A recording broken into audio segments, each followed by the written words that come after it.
Welcome to The Right Height, a blueprint for cultural impact. My name is Gavôn, and I'm a strategist who's spent years connecting vision with execution. I've seen firsthand how the right insight can transform careers and companies. And this podcast dives into how cultural impact is built, how hype is sustained, and how emerging creatives can build long-term impact. If you're serious about leveling up as a creative or professional, grab a pen and paper or your notes app and get ready, because what you're about to listen to could be the key to unlocking your full potential. Before I get started, if this podcast brings you any bit of value in any way, shape, or form, the best way to support this podcast is to download this episode. Downloads directly impact the podcast's reach and helps get these conversations to more people who need them most. It takes 2 seconds and it'll make a big difference. Thank you. All right, let's get into it. Welcome to The Right Hype, the podcast where we decode what's really happening in culture, commerce, and creativity. I'm your host, Gavôn, and today we're diving into the biggest seismic shift fashion industry has ever seen. The Great Creative Reshuffle, a period where more than a dozen of fashion's most prestigious houses appointed new creative directors. Spring 2026 Fashion Week in Paris, Milan, London, and New York brought more than a dozen creative directors showing their first collections. Mathieu Blazy at Chanel, Demna at Gucci, Jonathan Anderson at Dior, Sarah Burton at Givenchy, Pier Paolo Piccoli at Balenciaga, and the list continues. These changes are unfolding against the backdrop of luxury's biggest financial slump in years. To make sense of all of it, I'm joined by Ana Andjelic, chief marketer, author, and one of the sharpest minds analyzing the intersection of fashion, business, and culture. Ana writes The Sociology of Business, Substack, and her insights on how brands build cultural relevance have shaped conversations across the industry. Ana, welcome back to the Right Hype podcast. Gavôn, thank you so much for having me. I mean, memorable conversations, you have to bring them back. Thank you. So let's start with the big picture question. We're looking at over 10 debut collections in a single season. In your view, what makes this moment so critical for fashion? And I'm glad that, first of all, I want to say, since we are speaking about big picture, I'm glad we are having this conversation like weeks after fashion weeks are over. So we sort of can have a little remove and the dust has settled and all commentators said what they had to say. So now we had a little remove. I think that the overall, and this is not something I expected, overall feeling is one of excitement. And it's actually a very positive feeling. And I was in Milan and I went to a Gucci flagship in Via Monte Napoleone. And there was this a saleswoman she was lovely and she was wonderfully knowledgeable and she was so excited and she was like, I feel this is like a renaissance. I mean, of course in Italian is going to say a renaissance, and because everyone is coming in with their own creativity and bringing their own ideas and everyone is different, but everyone is participating with their own vision. And I thought that was an apt description of what is going on. As you said, there is Jonathan Anderson at Dior, there is Demna at Gucci, there is Pier Paolo Piccoli at Balenciaga, there is Alessandro Michele at Valentino, and there is Sarah Burton at Givenchy. And I mean, everyone is kind of like bringing in what their vision is in those houses. And there is now Maria Grazia has gone to Fendi. And yes, that is a feeling of musical chairs. It's not a feeling, it's the fact. But at the same time, what at least Demna has done for Gucci, and I went to that store and saw those pieces in person, it's been very well done. Gucci's a standout. I also think Dior, like Jonathan Anderson at Dior, has done an amazing job really memorializing the past of Dior, bringing it into the space and then presenting a collection that feels modern. It feels fresh for the new modern luxury consumer without abandoning Dior's heritage and what makes it special. So there's a lot of really good moves being made. I want to ask you another question. why these appointments matter just beyond designing clothes. Well, I don't think that we mentioned the biggest of them all, which is Matthew Blasey at Chanel. And honestly, when I saw Chanel, did think that except Demna, everyone else, including Jonathan Anderson, seemed a little bit immature because I liked all of them and I think they've done an amazing job, and it's so easy to kind of sit here and like talk about that and not put something in the world.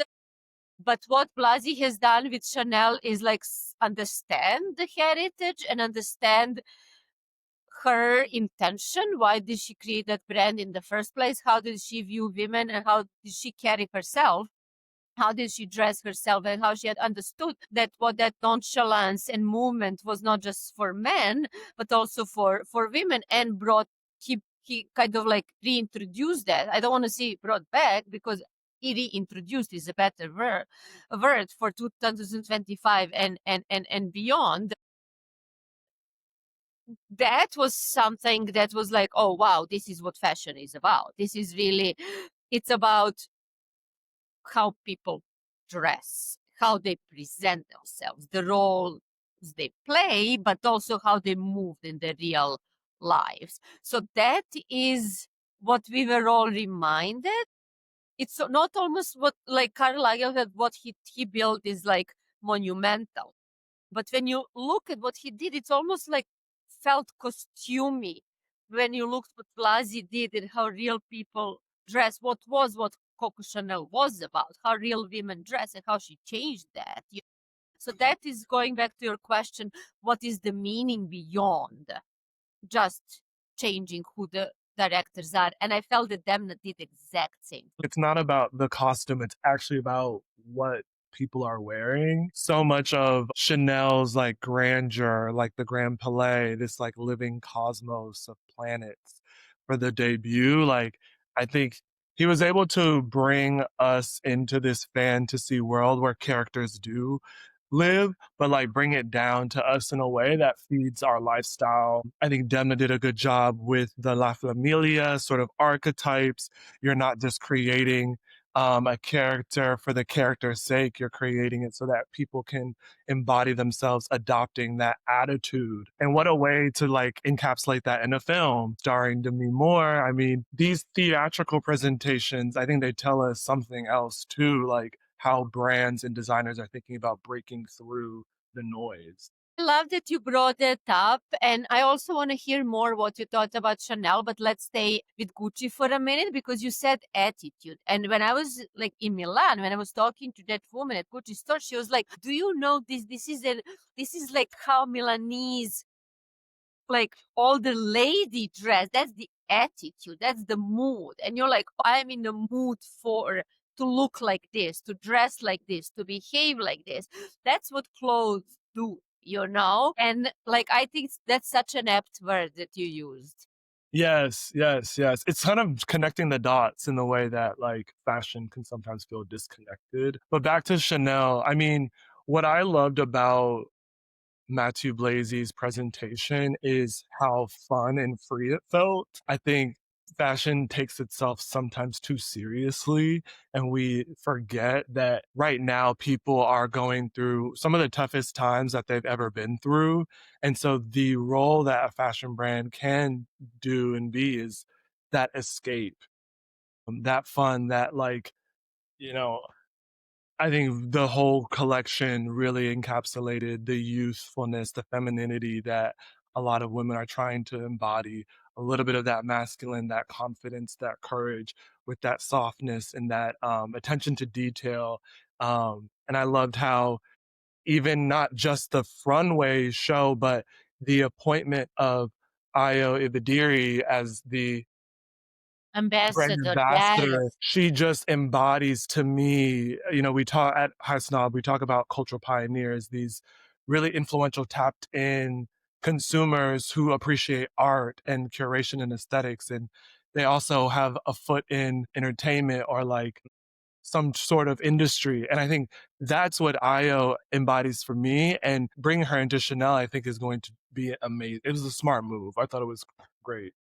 I think so too. And then also, like, I liked like the message with the set design, which is like not just the universe, but that universality. And I Mm, do think that like brands often, like luxury brands often forget the universality that they have, which they should have, not that as an ideas they need to be universal, and also as products they need to be universal. And that doesn't mean too accessible. They sort of replace that accessibility with universality, and those two things are not the same. interesting. How would you piece them apart? They're accessible and say they're in a sense they're ubiquitous, but they're so expensive that they're available only to people who can afford them. Hmm. But when you're universal, that means that as an idea you're recognizable to everyone. You're like, as an idea, oh, of course, Coco Chanel. You're part of culture. And that means you're scarce as an idea of Birkin. Not everyone can have it, but everyone knows about it. And that's a very different idea, or seeing a store like Louis Vuitton store in every corner, but it's not for you because you cannot afford it. It's kind of, you need to have that scarcity, but at the same time universality in terms of images. Those are universal images because you know what those images are. Yes. And I think what you're getting at is like how brands influence culture, right? Absolutely. I mean, that's exactly that thing is. It's kind of Hermes influences culture to Jane Birkin, but that doesn't mean that Jane Birkin is everywhere. That's the whole point. It's not. But making you at every corner is ubiquity. You're accessible in a sense that you're everywhere, but you're not accessible in a sense that your bag costs $10,000. Who is it for? Only for people who can afford it. That makes a lot more sense. And there's this notion of being overexposed now due to the algorithm and social media and how fast images and information travels.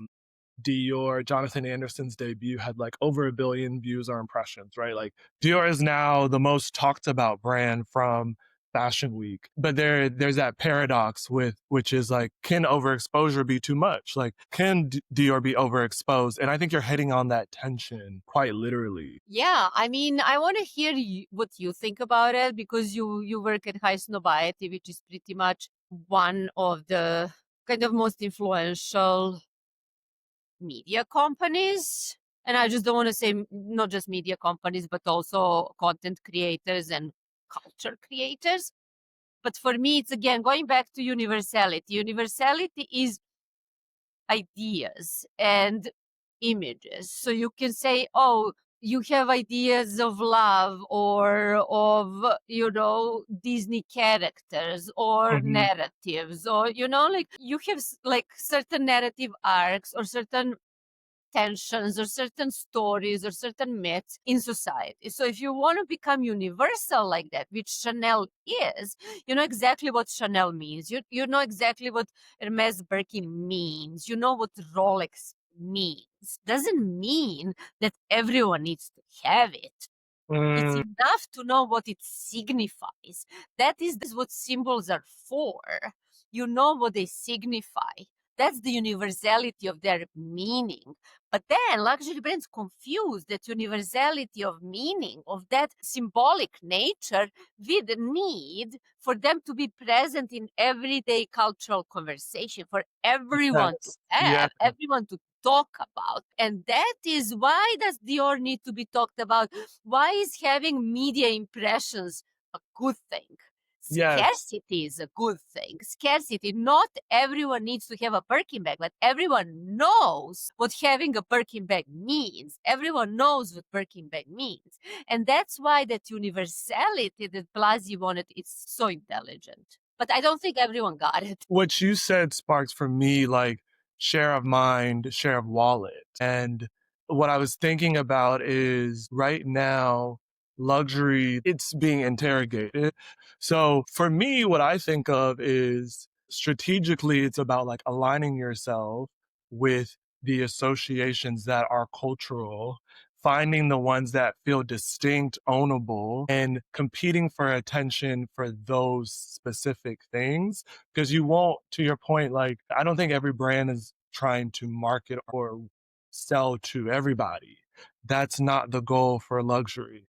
But the goal you are pointing out today that wasn't present when luxury first started is universality and that share of mind. Even though you may not be competing for share of wallet for everyone, you want to have this share of mind that drives top of funnel growth, awareness, consideration, even like conversion later down the line if someone were to choose to buy the product. But it's really about how can you create an association with cultural narratives so that they sort of proliferate over time.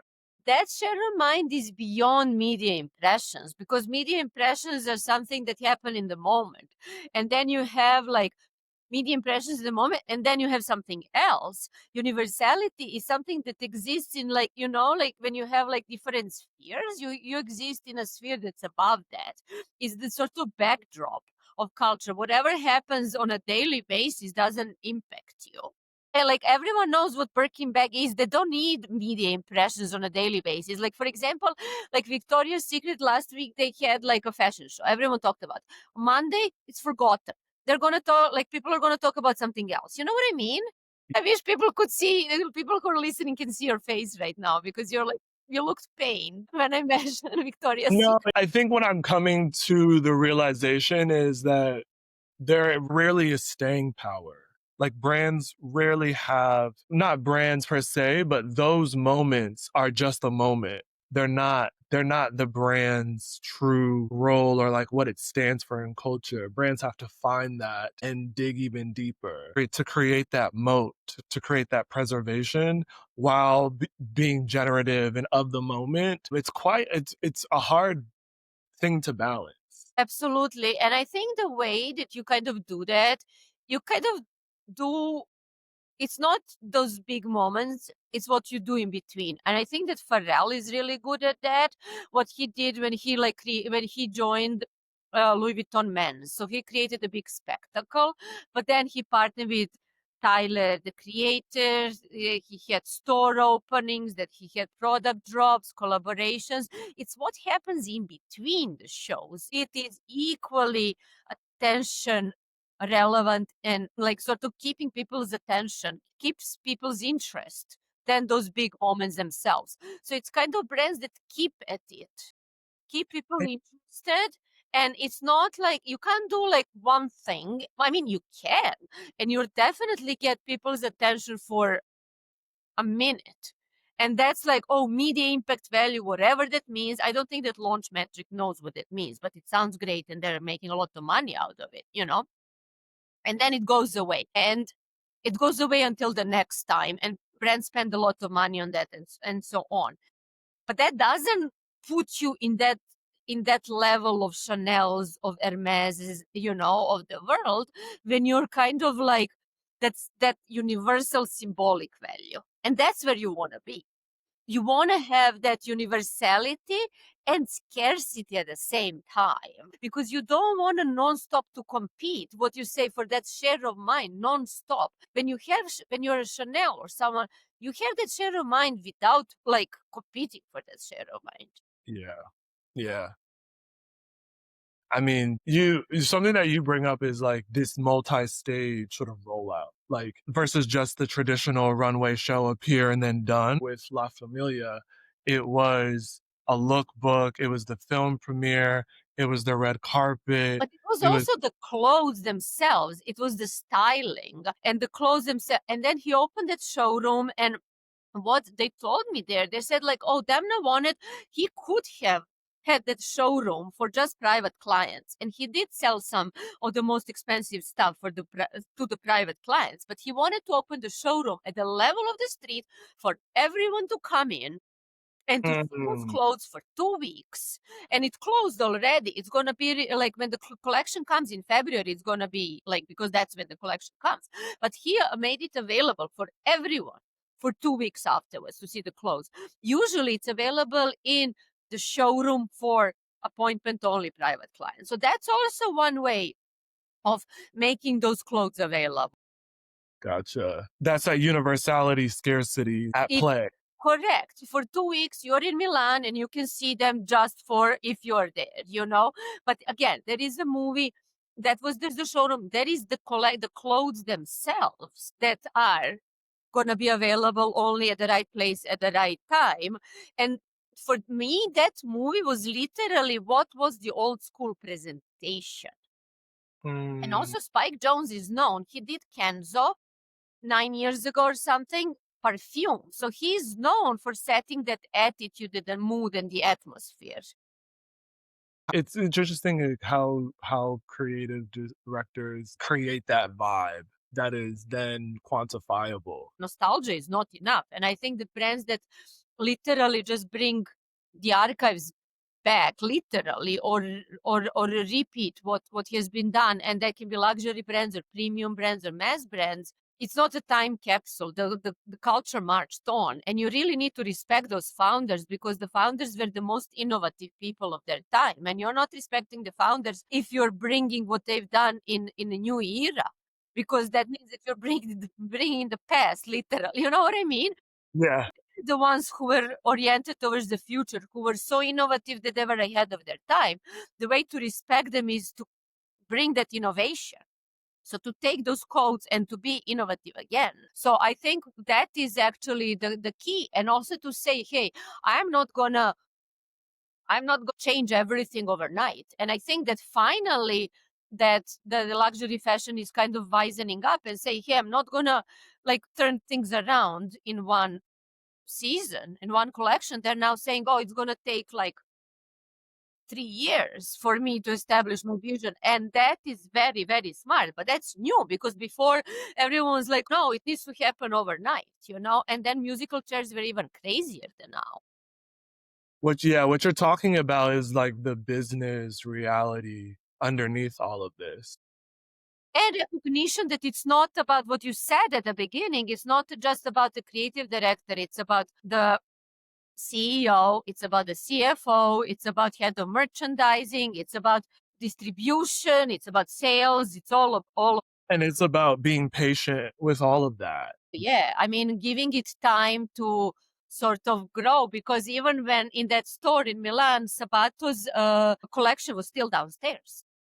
Tell what's been done for fall winter 25 before you introduce spring summer 26, right? And also, what's really interesting to me too is how all of these brands sort of sourced creative directors from one another. I mean, what is my thought process, or the way I feel about them trading seats, is there is a huge desire to work with people who understand the behemoth of a business that these brands actually are operating under. There is not, and speaking to this idea of patience, I don't think there is as much patience for sort of fresh talent at this moment where there is a pressure to perform.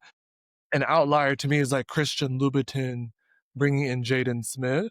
It's just interesting how they all source from each other versus looking outside of their space. There is clearly a lot of talent in this world. And when you look at you as a brand, as a multi-million-dollar brand, hundreds of million-dollar brand, are you going to take a risk? Yeah. I don't know. Maybe you can say, yes, Gucci took a risk with Sabato Sarno. Maybe. Are you going to go with an established name who has a proven track record? So again, luxury has changed in a sense that it used to be founder-led. It was a family business. It were small ateliers. It was never meant to be big. It was always about scarcity. It was always about customers come to a salon where there was a founder. It was never these gigantic conglomerates until Arnault started buying up in the 90s and the Kering and so on. So I understand the logic there, and I say, hey, let's get established name. Those people are have proven talent. They have their own teams. They bring their own gigantic teams. At the same time, I do think that what Louise Trotter is doing is fantastic. She came from high street, so to speak. She was at Gap. She was at Joseph. She was at Whistles before. She was at Lacoste. And then she went to Carven, and now she's at Bottega. And what she has done at Bottega is unbelievably wearable, but also unbelievably creative and fresh. And she's a relatively new talent. Yeah. If you want to So there is some of it happening, right? We're But Bottega seeing is a small house, yeah. and Bottega makes the most money on their bags. So it's kind of like that thing. And I don't want to minimize, her contribution or talent, but it's not like hiring someone like that at Chanel. Although I would say Chanel is a massive, massive job for Matthew Blasi, who was at Bottega. Mm, you know so it's again, I'm glad that his talent is getting recognized, because I do think he is the most talented person working around. Not to, again, there are a lot of talented people, but it does feel a bit disheartening when you see the same people yeah. being around, because I do think there are a lot of talented people, but that just makes me ask, well, maybe other talented people just need to have their own brands. And maybe maybe the market structure is such that there are a few gigantic brands, and there are just a lot of, it's fragmented. There are a lot of smaller brands, because when I look at New York Fashion Week, and there are a lot of incredibly talented people with their brands here, or Copenhagen Fashion Week, or even Paris Fashion Week with the smaller brands. So it's Rick Owens. He has been independent since forever.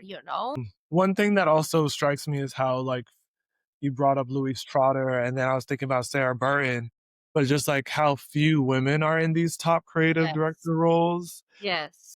And I was sort of trying to pull on that. Like as I was saying, women designing for women feels like an intuitive thing, right? Like women understand this space and they should be able to be commercially and creatively successful. But it's interesting, this industry has had a lot of men designing for women over the years. And I'd be curious to see how much now sitting back, I'm curious to see how much creativity and that point of view can actually change a brand standing in culture, because right now it feels like there's still a lot of stagnation and a tendency to do the same thing over and over again in the fashion industry. That is, I don't know how much that has to do specifically with creative directors, and how much that has to do with business pressures and with revenue pressures, and again that lack of risk taking, which is again business and revenue pressure. Because if you are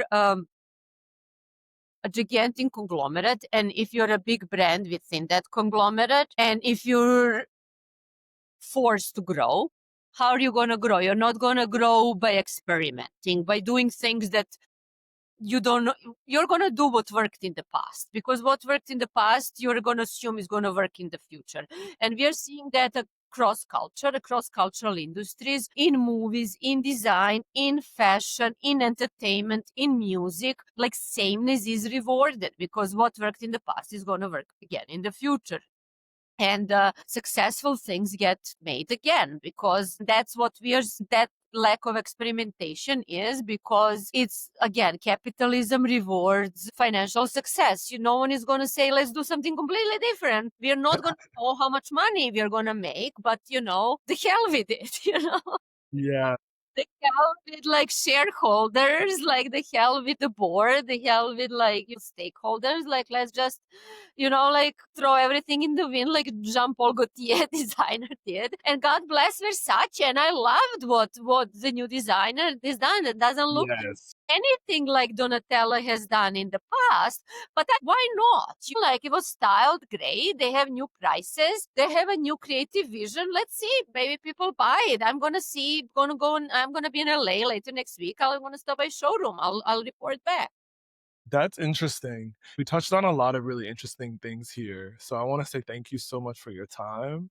Are there any questions that you have for me? Well, I do have, like, that's an excellent, like, I think final question for you is, where is innovation? Can, like, there is cultural innovation. So how do you think that brands manage to be financially successful and culturally innovative? That's a good question. What comes to mind is I always think about this as like follow the threads. A brand today has to expand itself into so many nooks and crannies, so many channels today, that there's so much information. You're also in a very noisy landscape. So there's just always more, but finding the right threads to pull, the cultural narratives that are really on everyone's minds right now is where a brand can find innovative ways to break the mold. Think about, again, hiring, Christian Louboutin's men's business was starting to take a downturn. It had saw some improvement, but let's face it, Christian Louboutin hasn't really been in the zeitgeist for quite some time. And instead of picking a creative director that has sat at one of these prestigious houses, he immediately thought of Jaden Smith. And what I think is where fashion is headed is fashion in a silo is not as entertaining as fashion when it intersects with club culture, when it intersects with street art. When we saw that when Virgil Abloh and that whole streetwear to the runway came, there was all of a sudden, and you unlocked a new consumer, you unlocked a new occasions, a new mindset. So I think innovation is cross-cultural experimentation within through these individuals that are multi-hyphenates essentially, right? Like Jaden Smith doesn't also bring a unique perspective. He is a creative. He's made music. He's done fashion. He's been in movies. There is a pressure to perform will be alleviated by the right sort of multi-hyphenates that are, and that idea of we're not just fashion, but we kind of cut across all these different cultural spaces to create a vibe. And that's sort of where my gut is feeling is brands are needing to align themselves with the right vibes, with the right people and the right cultures. I mean, I love that, and I agree. Do see, when Pharrell was like elected, love Pharrell. He's amazing producer, and he has been doing amazing things. And Louis Vuitton Men's, and he's proven himself to be actually amazing designer as well. But remember how people were like, where are the creative directors who can, who are craftsmen? And then the question is, well, in 2025 and beyond, what is the creative director? Part two, as I said. You just left us with a cliffhanger. Thank you for joining me on the Right Hype podcast. Everyone who's listening, if you want to dive deeper into Ana's thinking, check out The Sociology of Business. It is essential reading for anyone trying to understand culture and commerce. And if you enjoyed this conversation, make sure to subscribe to the Right Hype. Thanks so much for having me, Gavon.